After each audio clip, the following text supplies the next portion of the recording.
Welcome to 11வது episode. இன்னைக்கு swimming period நடக்க போகுது. செகிக்குன் டிரான்ஸ்ஃபார்மர் பொம்மையுமே கூடயும் வச்சிருக்கான். தண்ணிக்குள்ள விழுந்த அப்பா டிரான்ஸ்ஃபார்மரை காப்பாத்துன மாதிரி ஒரு போஸ்ல வச்சுட்டு சிரிச்சுக்கிட்டு இருக்கான். இதை பார்த்து அவ எவ்வளவு சாடிஸ்டா இருக்கான். ஒரு குடும்பத்தை சதைச்சிட்டு சிரிக்கிறான் பாருங்க.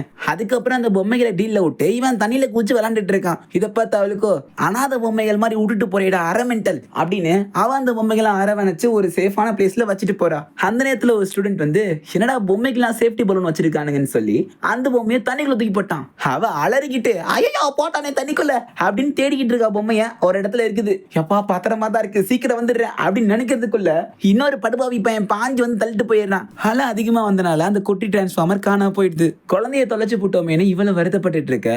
அப்ப இவளோட ஃப்ரெண்டு எதுக்கு வெளியே நிக்கிற, தண்ணிக்குள்ள வான் கூப்பிடுறா. அந்த பொண்ணோட சடைக்குள்ளதான் பொம்மை மாட்டிக்கிட்டு இருக்கு. ஹே கேர்ள் நவுந்துடாத, நான் வந்துடுறேன் அப்படின்ட்டு தண்ணிக்குள்ள குதிச்சிடுறா. அந்த சமயத்துல செகிக்குன் பின்னாடி இருந்து அந்த பொம்மையை பார்த்துடுறான். தண்ணிக்குள்ள இருந்து பூத வர மாதிரி பாஞ்சு வந்து அந்த பொண்ணோட சடையை பார்க்கறான். பொம்மையை காணாம். இந்த பக்கம் செகி எல்லா பொம்மையும் சேஃப்டி போட்டிருக்கான். இது தெரியாம அவ தேடிக்கிட்டே இருக்கா. பீரியட் முடிஞ்சு போச்சுன்னு எல்லாம் கிளம்பிட்டானுங்க. பாவம் அவளோட கில்ட்லயே இந்த எபிசோட் முடியுது.